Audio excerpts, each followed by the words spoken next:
The candle at the roadside shrine had gone out. Corporal James Hartley knelt in the mud beside it, his breath ghosting white in the November cold, fingers numb around the unlit wick. Behind him, the Hürtgen Forest pressed close, dark pines, darker spaces between them, and somewhere beyond the fog, the slow rumble of artillery that never quite stopped. His radio hissed static against his hip, no voices. Just the empty frequency and the sound of water dripping from branches overhead. Hartley. Private Collins crouched beside him, voice low. We should move. But Hartley didn't move. He stared at the small wooden shrine, no bigger than a doghouse, the painted Mary inside barely visible in the pre-dawn gloom. According to the villagers in Vossenac, the ones who'd fled 2 days ago, this candle never went out. Centuries old, they'd said. Protected. The locals believed it kept something at bay, though they wouldn't say what. Just pointed toward the forest and crossed themselves. Now it was dark. Hartley tucked the spent candle into his coat pocket without understanding why, then keyed his radio. Alpha 2 to command. Shrine position clear. No movement. Silence, he tried again. Command, do you copy? Nothing but static. Collins shifted his weight, rifle tight across his chest. How long since we heard from them? 20 minutes. Maybe 30. Hartley rose slowly, knees aching. The forest around them seemed too quiet for a place so close to the line. No birds, no wind. Just the distant percussion of war and the closer sound of their own breathing. They'd been sent to sweep this sector at 0400, a routine patrol through the woods south of the Call Trail, checking for German scouts, looking for the source of reports that had come in the night before. Reports that made no sense. Entire squads going silent. Radios found abandoned. Tracks that led into the forest and simply stopped. You think it's them? Collins asked. Meaning the Germans. Has to be. But Hartley's voice carried no conviction. In his breast pocket, folded small and read too many times, was a letter from his mother. Come home safe, Jamie. Your father's workshop is waiting. He left it to you. Every tool, every plan. Build something beautiful when this is over. She'd enclosed a photograph. The workshop door, open, sunlight falling across a workbench scarred by decades of careful hands. He'd written back 3 times. Never sent any of them. What could he say? That he was afraid not of dying, but of forgetting what home felt like? That every day the distance grew, and he wasn't sure the workshop would recognize him anymore. Collins touched his arm. Look. At the edge of the clearing, maybe 40 yards into the trees, something pale moved between the trunks. Hartley brought his rifle up, sighted through the dim light. His heart kicked hard against his ribs. The shape was low to the ground, 4-legged, slipping through the undergrowth with an unnatural silence. Too big for a dog, too deliberate for a deer. Wolf? Collins whispered. Maybe. The old men in the village had mentioned wolves, but they'd also mentioned other things. Stories that sounded like fever dreams. Creatures that walked on 2 legs and 4. Things that hunted in the dark places where the front lines blurred and men went missing. Hartley had smiled and nodded, the way you do with old men who've lived through too much, who speak in riddles because the truth sounds too strange. But the candle was out. The shape paused, and for just a moment, Hartley thought he saw it turn toward them. 2 points of reflection where eyes might be. Then it was gone, melted back into the forest like smoke. We should get back to the line, Collins said. And this time Hartley heard the tremor beneath the words. They moved quickly, following the narrow trail back toward their position, boots squelching in mud that smelled of iron and rot. The radio stayed silent. Above them, the sky was beginning to pale. Not dawn yet, but the promise of it. That thin gray light that made the world look drowned. Hartley's hand found the dead candle in his pocket again, rolled it between his fingers. Maybe we already knew none of us would return. The thought came unbidden, and he pushed it away, but it clung like the cold, like the smell of the forest, like the silence where Command's voice should have been. Behind them, something howled, low and long and human enough to make his skin crawl. That was the last time I believed in coincidence. The command post was a gutted farmhouse on the western edge of Vossenac, its roof half collapsed, its walls pocked with shrapnel scars. Inside, Captain Marcus Webb stood over a map table, a kerosene lamp casting harsh shadows across his face. He looked up when Hartley entered, and something in his expression made Hartley stop in the doorway. "You're late," Webb said. "Not angry, just tired. Radio went dead, sir. Couldn't reach you." Webb nodded slowly, like this was expected. "3rd patrol this week." He straightened, one hand pressed to his lower back, an old injury that the cold made worse. "What did you see out there?" Hartley hesitated. Collins had already peeled off toward the mess tent, moving fast, not meeting anyone's eyes. Smart. But Hartley couldn't shake what he'd seen, and more importantly, what he hadn't seen. Tracks, sir. Animal, most likely. And the shrine, the one the locals mentioned. The candle was out. I know. I saw it yesterday. Webb's jaw tightened. Hartley, I'm going to tell you something, and I need you to keep it between us. Can you do that? Yes, sir. Webb pulled a folded paper from his jacket. Even in the lamplight, Hartley could see it was old, the edges soft with handling. This came through intelligence yesterday. Declassified German document, captured near Aachen. A memo from October 1944, sent to units operating in this sector. He unfolded it, held it where Hartley could read. All units. Avoid deep forest patrols after dark. Local cooperation contingent on respecting cultural sites. Shrine candles are not to be extinguished. Non-compliance has resulted in... The rest was smudged, illegible. Hartley looked up. Sir, this is folklore. Superstition. Maybe. Webb refolded the paper, tucked it away. But 3 of our squads have gone missing in 5 days. We found equipment. No bodies. And the Germans aren't pushing this sector. They're avoiding it entirely. Ask yourself why. Hartley had no answer. Webb moved to the shattered window, looked out toward the forest that dominated the horizon. I've got orders to hold this line until reinforcements arrive. That means patrols. That means men in those woods every night. And I've got families back home waiting for letters I can't write, because I don't know what to say. He turned back. Your mother? She's still in Pennsylvania? The question caught Hartley off guard. Yes, sir. Outside Pittsburgh. She's waiting for you. Webb's voice was softer now. They're all waiting. Wives, mothers, sweethearts. Sitting by windows, listening for footsteps on the porch, checking the mailbox twice a day. And we're here, making decisions that... He trailed off, shook his head. I'm sending you and Collins back out tonight. Different route. Closer to the village church. There's another shrine there, and I want you to check it. And if the candle's out, light it. It wasn't an order Hartley expected. Webb seemed to recognize this because he added, call it morale. Call it respect for the locals. Call it whatever you need to. But those people survived here for centuries before we showed up. And they're going to survive long after we're gone. Maybe they know something we don't. Hartley thought of his mother's letter, still unfinished in his pack. Dear Mom, I don't know how to tell you that I'm not the same person who left. That the workshop feels like a dream I had once. Something that happened to someone else. Sir, if I may, have you ever seen anything? Out there? Webb was quiet for a long moment. When he spoke, his voice was barely above a whisper. Once, last week, I was doing a night reconnaissance alone. Stupid, I know. I saw something at the tree line, tall, wrong proportions. It watched me for maybe 10 seconds, then dropped to all fours and ran. Faster than anything I've ever seen. Did you report it?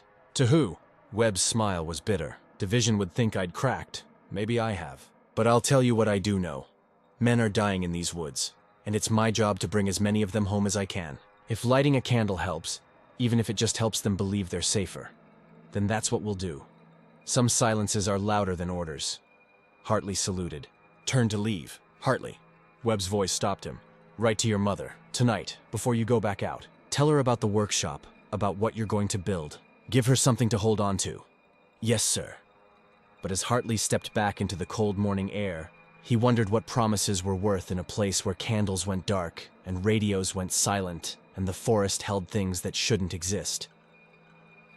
Collins was waiting by the tent, smoking a cigarette with shaking hands. We're going back tonight, Hartley said. Collins didn't look surprised. He just nodded, took another drag, and stared at the forest. I want to go home, he said quietly. Me too. Neither of them believed they would. The village church was older than the war, older than most wars. Its stone walls held centuries of prayers, and its small cemetery was crowded with names weathered to illegibility. The shrine sat just outside the churchyard gate, sheltered. Beneath a rough wooden awning, the Mary inside painted in fading blues and golds. And the candle, when they arrived at 2100 hours, was still burning. Well, Collins said, that's something. Hartley knelt beside it, studying the flame. Steady. No wind disturbed it, even though the November air was bitter and moving. He reached out, nearly touched the glass, then pulled back. Don't, Collins said. Just, let's mark it and move on. But Hartley couldn't move. There was something about the light, small and fragile, but certain, like a promise kept against impossible odds.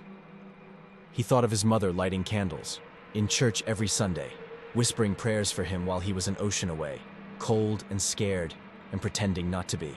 Behind them, the forest pressed close. The patrol route took them through the church, past the shrine, then north along a fire break that skirted the thickest part of the woods. 2 hours out, 2 hours back. Simple. The radio crackled. Alpha 2, command. Status check. Alpha 2, position church shrine. Candle lit, continuing north. Copy. We've got movement reported 3 clicks east of your position. Stay alert. Copy. They moved into the trees. The night vision scope made everything green, black, and strange, turned the forest into something alien. Hartley swept it left to right, watching for movement, for the heat signatures that would betray German scouts or something worse. But there was nothing. Just trees and shadows, and the quiet crunch of their boots on frozen leaves. Hartley. Collins had stopped. You smell that? He did. Wet dog. Musk. Something animal and strong. Could be a den nearby. Could be. They kept walking, but Hartley's hand tightened on his rifle. His other hand found the spent candle in his pocket. Still there, cold against his palm. Why had he kept it? What did he think it would do? 20 minutes later, they found the tracks. 4-footed. Large. Pressed deep into the mud beside a fallen log. Hartley knelt, traced the outline with one finger. The paw, if that's what it was, measured nearly 6 inches across. Too big for a wolf. Too defined for a bear, which shouldn't be here anyway. We should call it in, Collins whispered. Hartley keyed his radio. Command Alpha 2. We've got tracks. Large animal, unknown species. Requesting... The radio died. No static, no hiss, just dead air, like someone had cut the power. Hartley tried again. Nothing. He checked the battery, the connections. Everything was fine. It just... stopped. Jesus, Collins breathed. In the distance, something moved. Hartley caught it in his peripheral vision, swung the night vision scope around. There, Métis between 2 trees, maybe 50 yards out. A shape. Low, then upright. Then low again, like it was deciding. His heart hammered. Do you see it? I see it. The shape began to circle them, moving with a fluid grace that seemed wrong. Too fast, too purposeful. Hartley tracked it through the scope, tried to get a clear look, but it stayed just beyond definition. A suggestion of limbs, a hint of something pale. Orders were to light the candles, Collins said, voice tight. Captain said, the candle at the church is lit. Then why is it here? Hartley didn't answer. He pulled the dead candle from his pocket, held it up. Stupid, irrational. But his hands were moving before his mind could stop them, fishing for matches, striking one against the box. The flame caught, small and orange in the green-black world. He lit the candle. The shape stopped. For a long moment, nothing moved. Hartley held the candle cupped in his hands, shielding it from wind that didn't exist, and watched the thing at the tree line. It was watching him back. He was certain of it.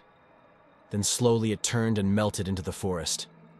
The radio crackled to life. Alpha 2, do you copy? Alpha 2? Hartley nearly dropped the candle. Command Alpha 2, we copy. Where the hell have you been? You've been dark for 15 minutes. Radio malfunction. We're continuing patrol. Negative. Return to base. We've got reports of... Static swallowed the rest.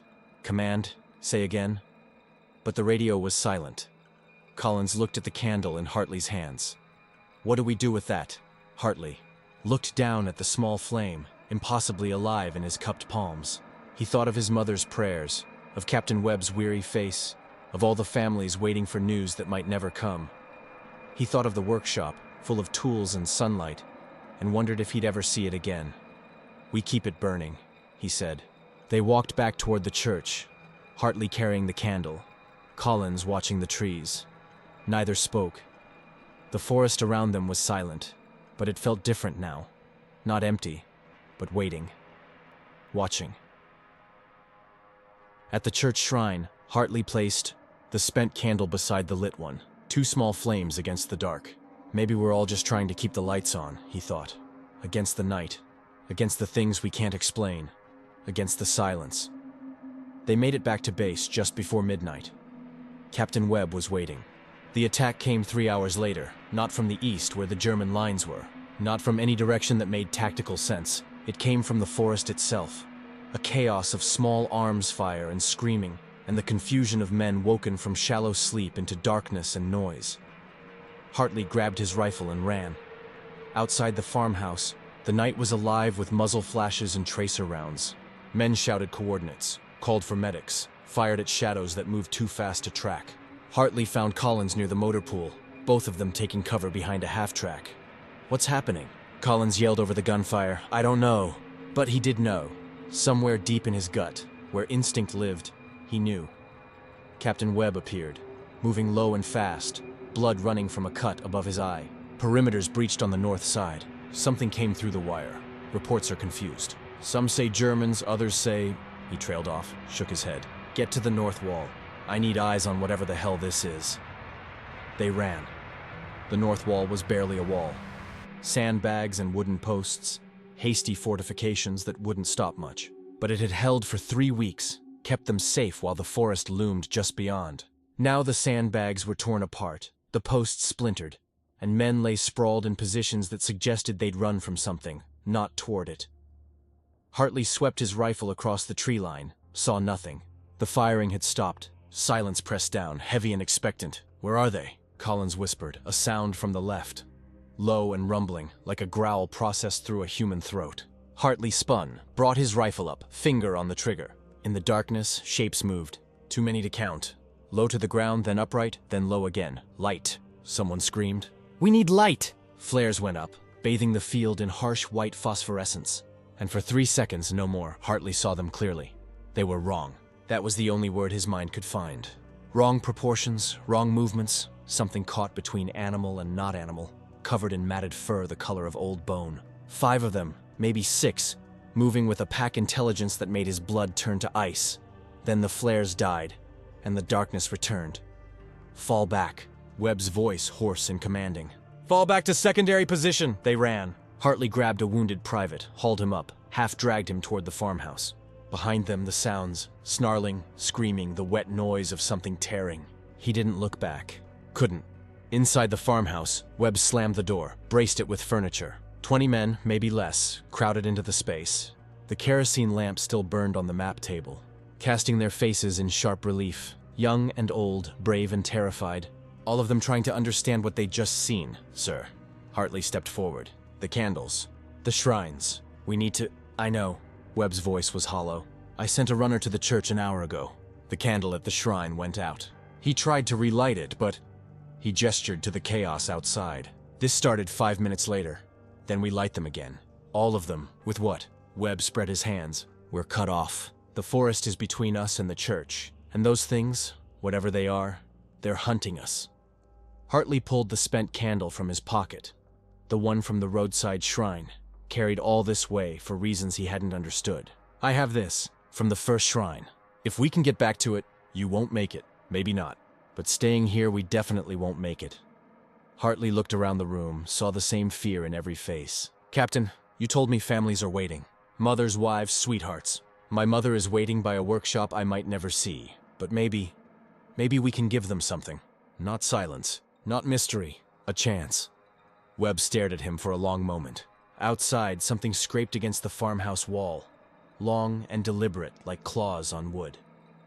"You'll need cover," Webb said finally. "Collins, Jameson, Torres, you go with Hartley. The rest of us will draw them off, give you a window. You get to that shrine, you light that candle, and you don't stop for anything. Understood?" "Yes, sir." Webb gripped Hartley's shoulder. "Write to your mother when you get home. Tell her about the workshop. Tell her." His voice cracked. "Tell her we tried. I will." They prepared in silence, checked weapons, redistributed ammunition, said things with their eyes that words couldn't carry. Hartley looked at Collins, saw his own fear reflected back. "Ready?" he asked. "No, but let's go anyway." Webb counted down from 3, then kicked open the door. Half the group poured out firing, creating a corridor of suppressing fire that lit the night. Hartley and his small team ran, legs pumping, breath tearing. the forest rushing up to meet them. Behind them, the farmhouse erupted in gunfire and screaming. Ahead, the darkness waited, and somewhere in Hartley's pocket, a dead candle carried the weight of promises and prayers, and all the things that kept men human in inhuman places. They ran toward the shrine, toward the light they hoped still existed, toward home or death or whatever waited in the spaces between. The roadside shrine looked smaller than Hartley remembered. Just a wooden box with a painted saint, weathered by decades of rain and prayer. But when they stumbled into the clearing, gasping and bleeding, it felt like sanctuary. Jameson and Torres took up defensive positions, rifles trained on the forest. Collins slumped against a tree, hand pressed to a gash on his arm that wouldn't stop bleeding, and Hartley knelt before the shrine, hands shaking so badly he could barely hold the candle. "Hurry!" Torres hissed. "They're coming." Hartley could hear them, the rustle of movement through undergrowth, the low growls that sounded almost like words. He struck a match. It broke, struck another. The wind killed it. Third time, his hands steadier now with desperation. The flame caught. He lit the candle. For a moment, nothing happened. The small flame wavered, threatened to die, then strengthened. Orange light spilled across the shrine, across his hands, across the mud-churned ground. It was such a small thing, fragile, barely enough to read by, but the sounds from the forest stopped.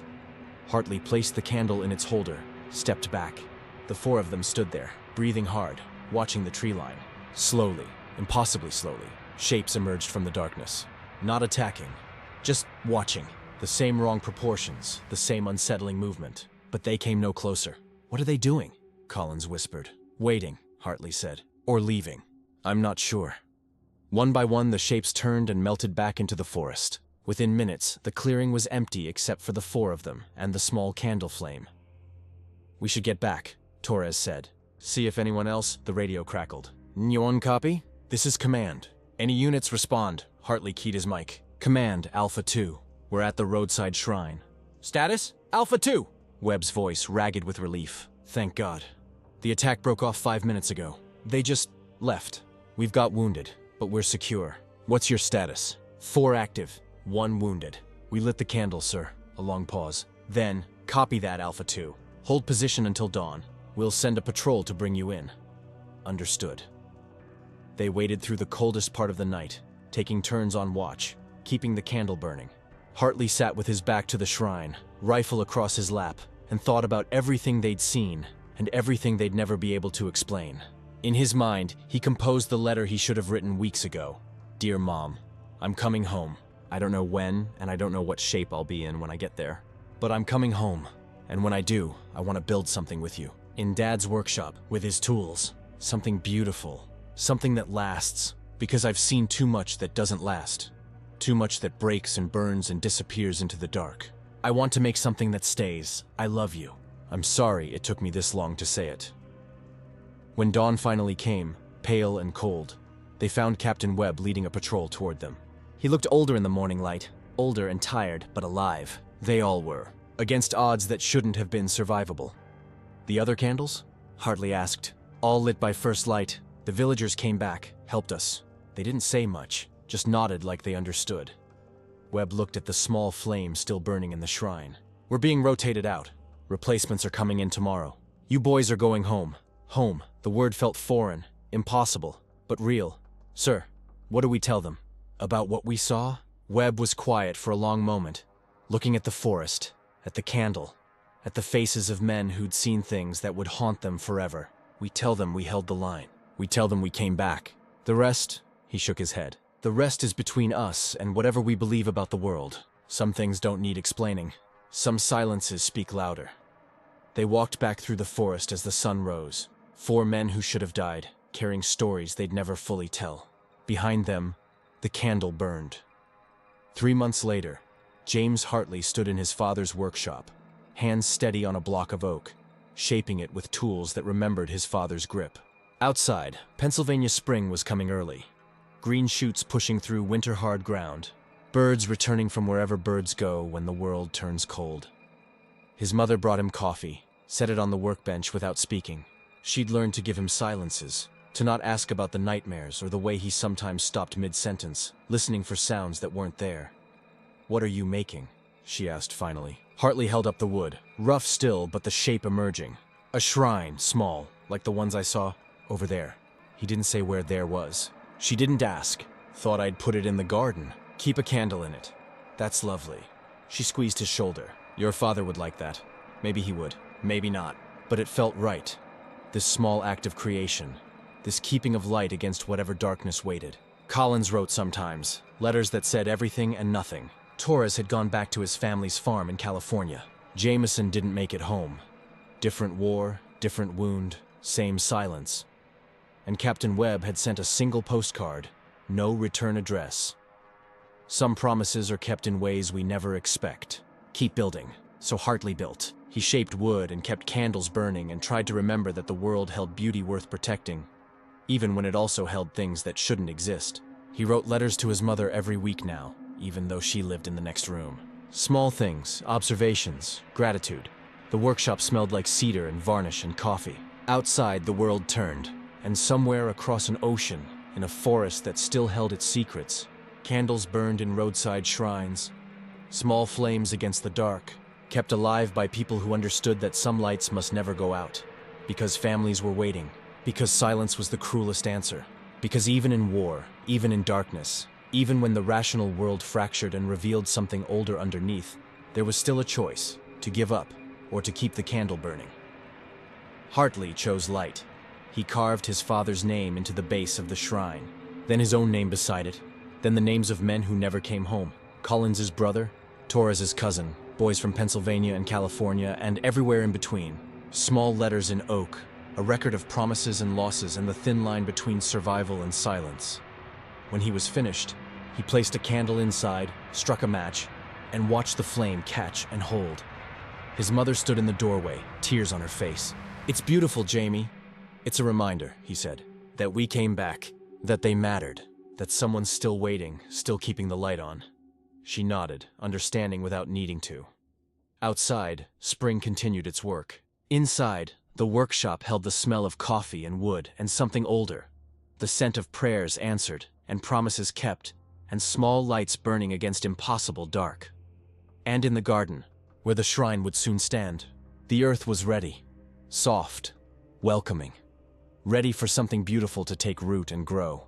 Who would you still wait for, even if the world was burning? If this story touched your heart, share it so their memory lives on. The candles still burn, the families still wait. And somewhere, in workshops and gardens and quiet places, we keep building. Small lights against the dark, promises carved in oak, love that survives even silence.